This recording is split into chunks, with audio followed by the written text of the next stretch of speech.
जब तक राणा ने सोचा इस पार, तब तक चेतक था उस पार। हमारे देश के वीर योद्धा महापुरुष महाराणा प्रताप और उनके अमर साथी चेतक की कहानी आपको सुनाने जा रहा हूं। चेतक जो सिर्फ घोड़ा नहीं है, चेतक हमारी कथाओं में, हमारी गाथाओं में साहस का, शक्ति का, पराक्रम का प्रतीक है। आप देखना शुरू कर चुके हैं दुनियादारी। मैं हूं आरजे कार्तिक और आइए इतिहास के पन्ने पलटते हैं। हमारे भारत का इतिहास वीरता की अनगिनत गाथाओं से भरा हुआ है, लेकिन जब भी स्वामी भक्ति की, बलिदान की बात आती है, अद्वितीय मिसाल की बात आती है, तो एक नाम अपने आप सामने आता है। वो है महाराणा प्रताप के उस वीर योद्धा का, उस घोड़े का जिसका नाम था चेतक। ये सिर्फ एक योद्धा की कहानी नहीं है, ये देशभक्ति का, साहस का, निष्ठा का ऐसा संगम है जो चेतक को अमर बना देता है। तो आइए जानते हैं उस असाधारण घोड़े की, उस अश्व की कहानी जिसका नाम है चेतक। तो कहानी का प्रारंभ करते हैं चेतक का आगमन और चयन। चेतक कोई साधारण घोड़ा नहीं था, वो काठियावाड़ी नस्ल का अत्यंत शक्तिशाली और तेज घोड़ा था। गुजरात के व्यापारी 3 घोड़े लेकर के मेवाड़ आए, चेतक, त्राटक और अटक। परीक्षण के बाद महाराणा प्रताप ने त्राटक को अपने भाई शक्ति सिंह जी को दे दिया। अटक दूसरे काम में आया और चेतक को उन्होंने स्वयं के लिए चुन लिया। इस चयन ने आने वाले समय में इतिहास की दिशा को बदल दिया। महाराणा प्रताप ने उन व्यापारियों को इन घोड़ों के बदले गढ़वाड़ा और भानोल गांव जो है जागीर के रूप में भेंट कर दिया। चेतक का रंग नीला भूरा था, जिसे स्थानीय भाषा में रोजो कहा जाता था। यही कारण था कि लोक साहित्य में महाराणा प्रताप को नीले घोड़े का सवार भी कहा गया है। अब बात करते हैं चेतक की विशेषताओं की। चेतक अपनी गति, शक्ति और बुद्धिमत्ता के लिए प्रसिद्ध था। उसके माथे पर ऐसा प्राकृतिक निशान था जो हाथी की सूंड जैसा दिखता था। वो सिर्फ एक युद्ध का साथी नहीं, बल्कि महाराणा प्रताप का सबसे वफादार मित्र था। कहते हैं कि वो अपने स्वामी की भावनाओं को भी समझ लेता था। महाराणा प्रताप ने उसे परिवार का सदस्य मानकर युद्ध के लिए विशेष रूप से ट्रेन किया था। नकली हाथी की सूंड एक अनोखी रणनीति की कहानी है। युद्ध के मैदान में चेतक के मुंह पर हाथी की नकली सूंड बांध दी जाती थी। इस रणनीति का उद्देश्य था दुश्मन की सेना के हाथियों को भ्रमित करना। हाथी घोड़े को अपना बच्चा समझ लेते और हमला करने से बचते।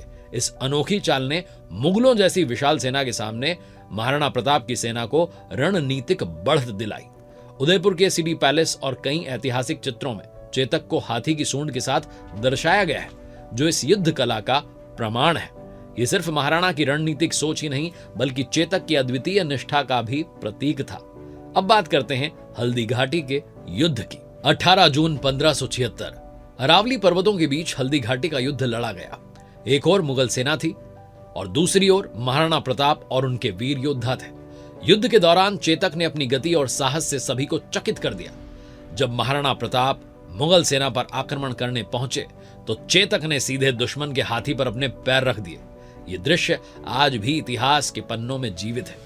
महाराणा प्रताप ने भाले से वार किया, लेकिन इसी संघर्ष में चेतक का एक पैर तलवार से बुरी तरह घायल हो गया। घायल होने के बाद भी चेतक रुका नहीं।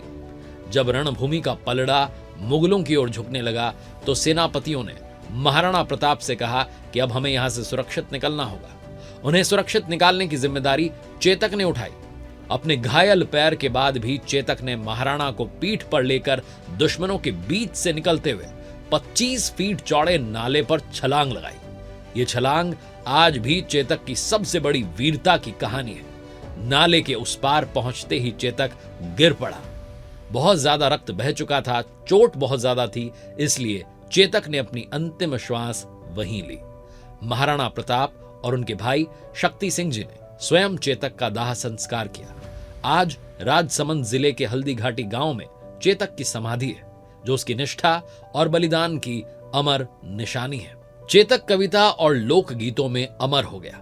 चेतक की गाथा सिर्फ इतिहास तक सीमित नहीं रही, कविताओं और लोक गीतों में उसकी वीरता का वर्णन आज भी किया जाता है। हिंदी के प्रसिद्ध कवि श्याम नारायण पांडे जी ने लिखा था कि राणा की पुतली फिरी नहीं, तब तक चेतक मुड़ जाता था। हवा से भी तेज था, बिजली से भी झपट जाता था।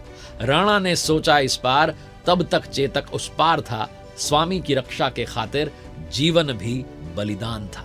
चेतक कोई साधारण अश्व नहीं, वफादारी और बलिदान का प्रतीक है। चेतक की वीर गाथा हमें यह सिखाती है कि असली निष्ठा और प्रेम वही है जिसमें अपने स्वामी या प्रियजन की रक्षा के लिए प्राण भी न्यौछावर कर दिए जाएं। चेतक भले ही आज जीवित नहीं है, लेकिन चेतक की गाथा हर पीढ़ी को यही संदेश देती है कि सच्ची वफादारी अमर हो जाती है। देखते रहिए ऐतिहासिक, ट्रेंडिंग और नए वीडियोस के लिए हमारा चैनल दुनियादारी।